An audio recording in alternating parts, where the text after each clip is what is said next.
Hey everyone, and welcome back to Utter Randomness with Lulu. Or just welcome if you're new and somehow found your way here, which, hi, hello. It has been a while, a long while actually.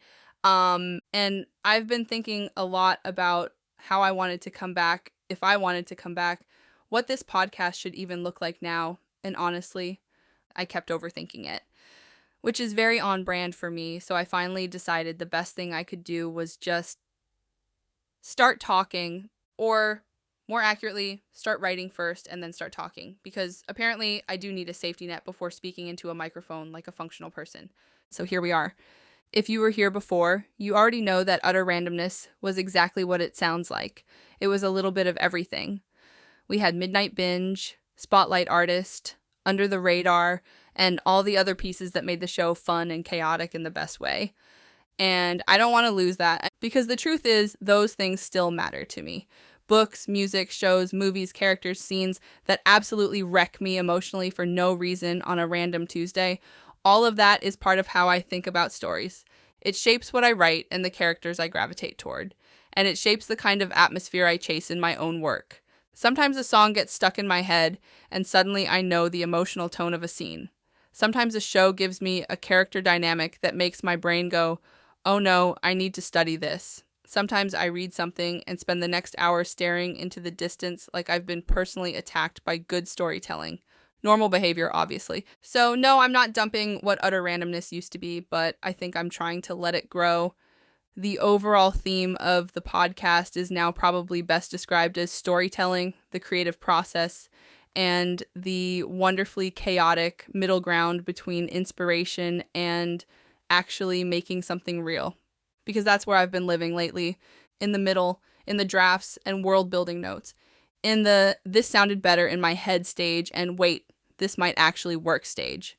And of course, the why did I give myself 4 projects, which is less of a stage and more of a lifestyle at this point. So going forward, the podcast is going to lean more into writing, world building, creative process, revision struggles, story development, media that inspires me, and the behind-the-scenes chaos of trying to build fictional worlds while also being, a person with a life and a brain that occasionally refuses to cooperate. That said, I still want to keep the original segments alive. I know some people followed me for those, and honestly, I still love doing them. So what I'm thinking is maybe once a month, I do more of an all-in-one episode that brings those back. Midnight Binge, Spotlight Artist, Under the Radar, maybe currently reading, things like that. Then in between, I can do more writing-focused episodes. That feels like the best middle ground for me. I get to keep the heart of what Utter Randomness has always been, while also letting it reflect where I am now, creatively. And where I am now, for anyone curious, is very much in the middle of writing, revising, rethinking, shelving, unshelving, overthinking, and occasionally wondering if I should be legally stopped from starting new projects, because apparently one work in progress was never going to be enough. So let's talk about the WIPs. The first big one is Velarinai. This is my fantasy project. It has dragons, ancient language, prophecy, grief, legacy, family, power, and a girl who gets pulled into something much larger than herself before she has any real chance to be ready for it, which is apparently one of my favorite kinds of stories. At its heart, Velarinai is about identity and inheritance. It's about what it means to carry something other people want to define for you. It's about being given a legacy you didn't ask for and having to decide what parts of it are actually yours. It's mythic fantasy, but it's also very character-driven. There's a lot of world building in it. Languages, history, old magic, dragons, kingdoms, broken oaths, all of that. But what I care about most is the emotional center. Laurana's grief, her choices, her fear, her anger, the way her world keeps opening wider and wider, even when all she really wants is something solid beneath her feet. That said, Velarinai is currently shelved, and I'm saying that very deliberately because there is a difference. I've had beta readers look at it, and the truth is, it isn't resonating the way I want it to, which is hard to admit out loud because I love this story. I love the world. I love the bones of it. I love what it's trying to be. But loving a project doesn't automatically mean it's working. And sometimes feedback makes you realize that the story in your head and the story on the page are not quite shaking hands yet. That's where Velarinai is right now. The heart is there, but something in the execution needs attention. Maybe it's pacing, maybe it's the structure, maybe it's how the world building is being introduced, maybe it's the emotional access point, maybe it's all of those things, because apparently we enjoy a challenge. So for now, I'm letting it sit. I'm giving myself enough distance to come back to it with clearer eyes. I don't want to keep pushing it forward just because I'm attached to it. I want it to become the version of itself readers can actually connect with. And if that means shelving it for a while, that's what I'm doing. The next big one is Resonant, and this is my sci-fi project. This one is not shiny spaceship sci-fi. It's more damaged bodies, broken systems, survival, biotech, trauma, control, found family, and personhood. Very light and cheerful, obviously. The story follows Kaylin, who escapes from a facility called the Cradle with Arya, a child who was also trapped in that system, and Oren, an AI who is somehow both very useful and deeply annoying, which is honestly one of my favorite combinations. The first major arc is the Ashkaru arc, and that part of the story is very survival focused. Kaylin and Arya crash onto a harsh planet full of ash, industrial ruin, heat, broken machinery, and absolutely no concern for the fact that Kaylin is already injured, exhausted, disabled, and emotionally hanging on by a thread. One reason Resonant matters to me is that Kaylin's body is not separate from the story. Her pain matters. The brace matters. All her limitations matter, and absolutely her trauma matters. She is powerful, yes, but she is also someone whose body has been shaped, controlled, damaged, and used by other people. Much of the story is about her trying to figure out who she is when she is not defined as a weapon, a project, an experiment, or an asset. That's the heart of Resonant for me. Personhood, control, survival, found family. The question of what it means to belong to yourself after spending your whole life being treated like you don't. And I love that. I love Kaylin, Arya. Oh, and Oren. I love the crew that comes later. But this one has also been a problem child. Much differently than Velarinai, and I say that with affection mostly. Resonant has been difficult because I know the emotional core is there. The themes are there. The characters and world are there. But the execution has fought me at basically every turn. The structure, the pacing, the way the story opens up after the first survival arc, there are pieces that click and pieces that absolutely do not. And I've gone back and forth between revising it, rebuilding it, pausing it, yelling at it, coming back to it, and then pausing again. Which, healthy creative process, very calm, very normal. But I think Resonant is also the project that best represents where my writing interests are right now. So yes, it is frustrating, but it also matters a lot to me. And it's also the project that's out in the world right now, which still feels a little surreal to say. You can read it on Wattpad, Inkit, and Royal Road. Chapters go up weekly on Mondays, so if you want to see the problem child in action, that's where to find it. Then there's Hollowborn.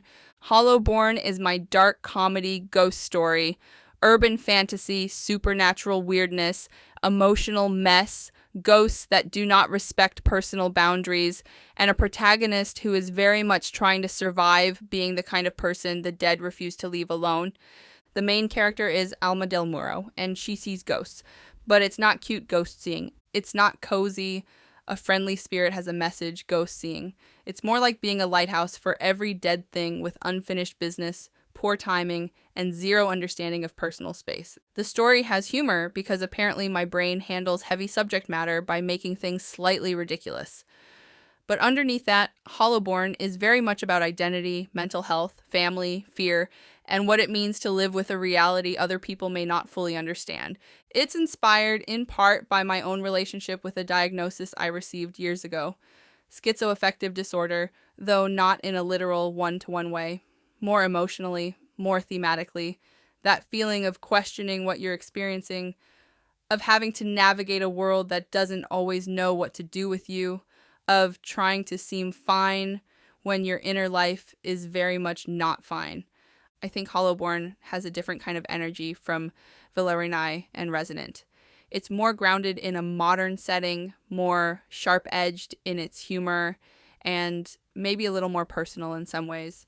It lets me explore heavy ideas without making everything feel unbearably heavy all the time, which I appreciate, because sometimes you need the emotional damage, and sometimes you need the emotional damage to trip over a ghost in a bodega. Balance. Then there are these two I'm going to talk about that don't have real titles. First up is a demon hunter-esque project, and I'm refusing to be embarrassed that these stories don't have titles. Haha. One, because this demon hunter story has a full outline, story Bible, constructed language, and I can tell you exactly what the word for human being translates to in the language demons think and speak in. I'm allowed to not have titles. The quick version: it's a dark fantasy set in Gravenmoor, a Victorian steampunk city where demons are real, born from human suffering, and hunted by a religious order that, and this is the fun part, has been powered by a bound demon since before anyone currently alive was born.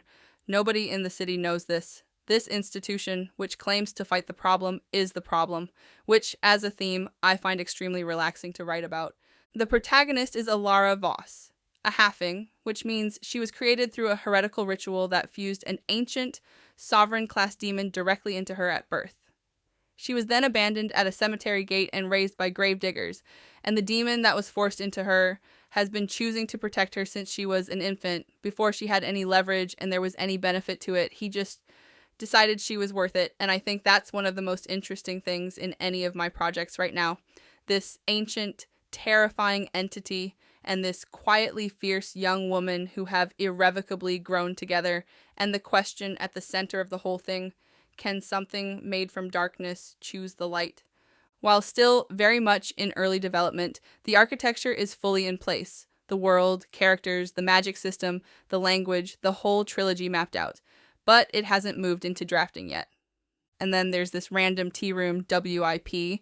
This one doesn't have the same big dramatic energy as the others, at least not yet. It's in the very early drafting stages. It's softer, stranger, quieter. The basic idea is a magical tea room or cafe or bookish little place that appears when people need it. A space with a work corner, a book nook, rooms that may or may not exist until they're needed, and a main character named Tamsin, who is warm but guarded and probably more observant than she wants people to realize. This story feels less like a battle and more like a place, which is new for me. Many of my projects focus on survival under pressure, escaping systems, carrying legacies, facing ghosts, running from people with very bad intentions. The tea room story feels more like recovery. But the idea of a place that meets people where they are, a place that makes room, a place that is gentle without being simple. I don't know exactly what this story is yet, and honestly, I kind of like that. It still feels like it's unfolding, like it doesn't want to be forced too quickly, so I'm letting it be strange and soft for now, which is probably healthy. Suspicious, but healthy. So those are the main WIPs currently taking up space in my brain. And I think that's a big part of why I wanted to restart the podcast now, because I don't just want to show up when something is finished. I don't want to only talk about the polished version, the pretty announcement, the look, I did the thing moment. I want to talk about the middle because that's where most of the writing actually happens. And I think it can feel really lonely if all you ever see from other creatives is the finished thing. So that's what this podcast is becoming for me. A place to talk about stories before they're finished. A place to talk about inspiration and process. A place to ramble about world building, characters, music, books, media, and the creative chaos of trying to make something that matters to you. Not as an expert. Definitely not as an expert. More like someone sitting at the work table going, okay, so this is what I'm trying, this is what's working, this is what's absolutely not working, and this is what I learned after staring at one paragraph for 40 minutes. And maybe that's useful, or maybe it's just honest. Either way, that's the space I want to build. And honestly, talking about all of these projects, where they are, what they need, what they mean to me, that's part of why I wanted to come back to the podcast at all. Because writing became the thing I held on to when everything else got complicated, and things did get complicated. So I do want to briefly talk about where I've been, because I didn't disappear for a week. I disappeared for a while. And part of that was life. Part of it was health. Part of it was needing to step back and figure out what I could realistically handle. There's a bigger, more personal story underneath all of that. It involves my time volunteering and interning with a local sickle cell agency, work that genuinely mattered to me, that I'd been connected to since high school, and the health changes and circumstances that eventually made leaving necessary. And complicated. And honestly, a lot harder than I expected it to be. That story deserves its own episode, and against my better judgment, I'm going to give it one. I just didn't want to drop it in the middle of this one and not give it the space it actually needs. So I'm not going to dig too deeply into it here. I will say that It was complicated, it affected me a lot, and it's part of why this break ended up being much longer than I expected. For this episode, I want to keep the focus on what this podcast is becoming and why writing has become such a big part of that. Because when everything got overwhelming, I did what I usually do when I don't know what else to do. I picked up a pen and a notebook, and that's not new for me. Writing has always been where I go when I need to process. It's where I put the things I don't know how to say directly. It's where I make sense of emotions by handing them to fictional people and then apparently making their lives very difficult. But recently, writing has become more than something private. It's become shareable, which is still such a weird word for me. Shareable. Like, who approved that? But I mean it literally. You can actually go on Wattpad, InKit, or Royal Road and read some of what I've written, which still feels unreal, if I'm being honest. That was one of my goals, to write something and submit it. Just write it and put it out there. And I did that. I actually did that. And even though some projects are shelved, resting, or being reworked, I don't think that means they failed. I think it means I'm learning how to take them seriously, which is annoying because growth often is, but also good. Probably. So moving forward, what does that mean for the podcast? First, I'm going to try to stick to a realistic schedule, heavy emphasis on try. The goal is consistency, but not the kind of consistency that burns me out or makes me disappear for another long stretch, because I tried to act like I had unlimited energy.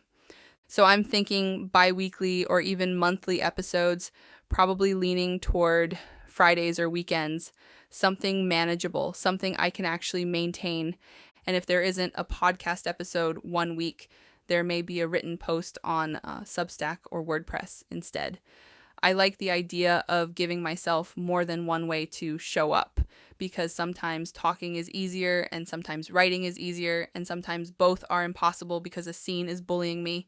Future episodes will probably be a mix of things: writing updates, world building talk, project deep dives, behind the scenes process, revision notes, media that inspires me, books, music, shows, and stories I can't stop thinking about.